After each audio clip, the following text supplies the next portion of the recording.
I'm going to talk more about some other good innovations in a second, but here's a bad one that I'm going to rag on. Data mining and hand analysis tools, I think they're very bad. I think they're very bad for the industry, and I think they're very bad for players. They're very, very good for the pros. I just think that in general, in a real poker game, if you have a memory that allows you to remember every hand that everyone else at the table played, and you knew what they were going to do, and you knew whether they were going to fold or raise or whatever for every single hand, that's not a game anymore. You're not even a human anymore. You're just a robot playing. So translating that into online, where you can, there are products like Hold'em Manager that allow you to purchase black market copies of every hand ever played from every player who's ever played.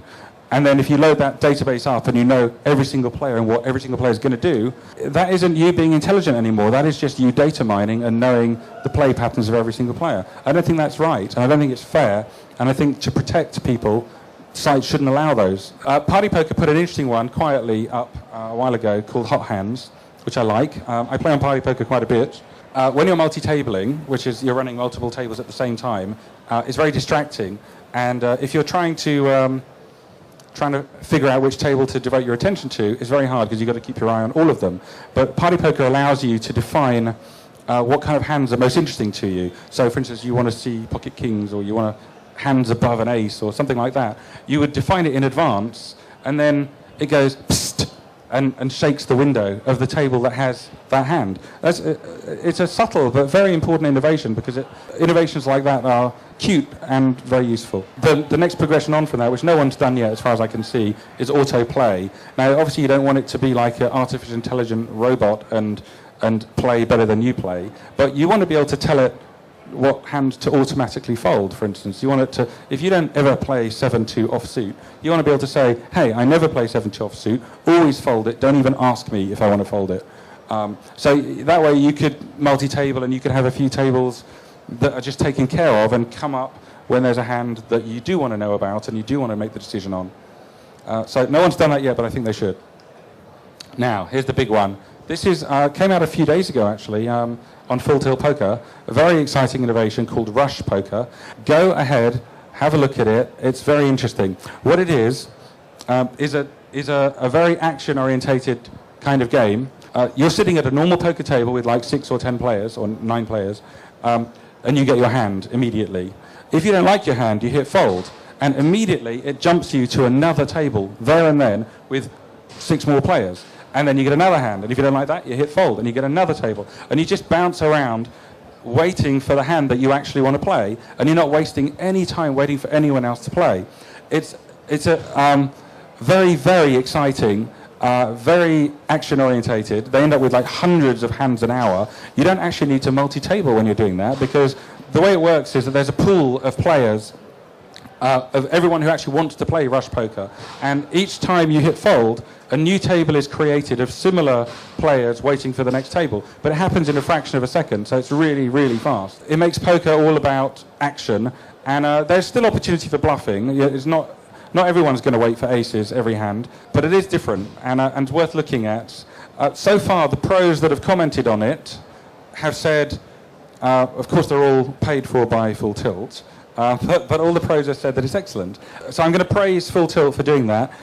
The idea has been floating around for a few years. Many of the poker companies were offered this idea from the guy that patented it about 3 years ago.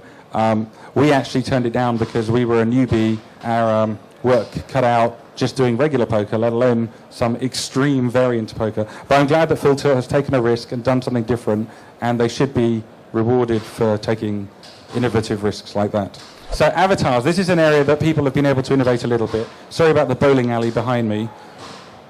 So Full Tilt, I consider them the most basic in terms of avatars right now. They seem to just have cartoon characters that you pop up in your seat, and there's a limited selection of characters, so as you can see, they're very cartoony, and there's a lot of chance that you'll sit at the table with the same avatar as you, because it's limited. You also can't do any expression or socializing or customization, anything like that. Next step up from that is Party Poker and Poker Stars, who allow you to upload your own image and express yourself a little bit by what you look like, but it's still very limited and there's still no expression and not very personalized, but at least it's one up. Next, obviously highly biased, but PKR has way cooler avatars. In PKR's avatars, you choose what they look like. There's no two that are the same. When you play on PKR, you decide, I want to look like this. I want to be male or female. I want to have a hat. I want to wear jewelry. I want to wear a watch. I want to have a slinky gown or whatever. That's if you're a boy, of course. If you're a girl, you might have dungarees or you could look cool or you could look ugly or whatever it is. That's the way you are. But also the interaction and expression of your moods and your personality and your anger or your happiness or you're taunting someone or trying to put them on tilt. All of that is possible when you have expressive avatars like we do. So here's some more shots. These are actual in-game shots. This is what PKR looks like. This is our beautiful Egyptian room. There you go. We have to remember that gaming is a leisure activity. People are supposed to have fun doing this. 90-something% of people don't win. If they don't win, why are they going to enjoy it? Well, you can make them enjoy it by presenting them something entertaining to interact with. Okay, now I'm going to talk about my views on white labeling. I actually think, although there's a need for it, that it has some pros and cons. So obviously the pros are brand owners can monetize their customers and offer games. It allows the people with their own brands to offer games with no technical skills. There's low barriers to entry. Anyone can do it. You just do a deal with the white label. And it means that your gaming offering is mostly a marketing exercise, which I guess, seeing as I'm talking in the affiliates conference, I am preaching to the converted there. The cons of white labeling are that it encourages sameness. Almost every product offered by a white label is identical to every other product that they offer, and the name changes on the top of it, but the product is 100% identical. Sometimes it'll be a blue table or a green table or whatever, but this is basically going to mean no differentiation between the products. And no differentiation means marketing is much harder to do, because now you're trying to create a difference where there isn't one, and you're having to spend more money to market your product because it looks the same as everyone else's. If you've got washing powder and Bold and Persil or whatever, if they all wash your clothes exactly the same way, then only marketing is going to tell them apart, and that is expensive.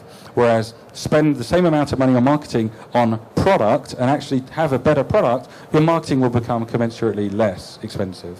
And lastly, I'm heading to the end now, what PKR is doing next, I should have put a next in there. We think we've done poker pretty well, and we think we've done it the way we wanted to do it, which was to make it a very immersive and interesting experience, and to make it more like real poker that you play at home or play in a card room.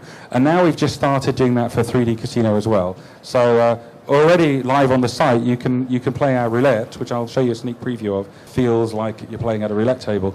And we've now started to work on 3D blackjack, which the key thing is it's multiplayer, so it's more like blackjack that you play in a casino. When people play blackjack at home, one-on-one, them versus the dealer, is actually a very solitary experience. It's very, it's literally, it feels very lonely. And all the fun in a casino of playing blackjack isn't just you versus the dealer. It's about you interacting with people around you and having fun and, cheering each other on when you win and commiserating when you lose and so on. And so we're trying to bring that experience of what it's like to play blackjack in a casino to the PKR audience. So that will be our next product. And now I'm going to show you if it works. Yeah. Okay, so this is no sound in this one, unfortunately, but if you play this on the actual PKR product, this is what the roulette looks like. All right, so while this is just playing the background of our Egyptian room, this is just ambient now. This isn't something for you to look at.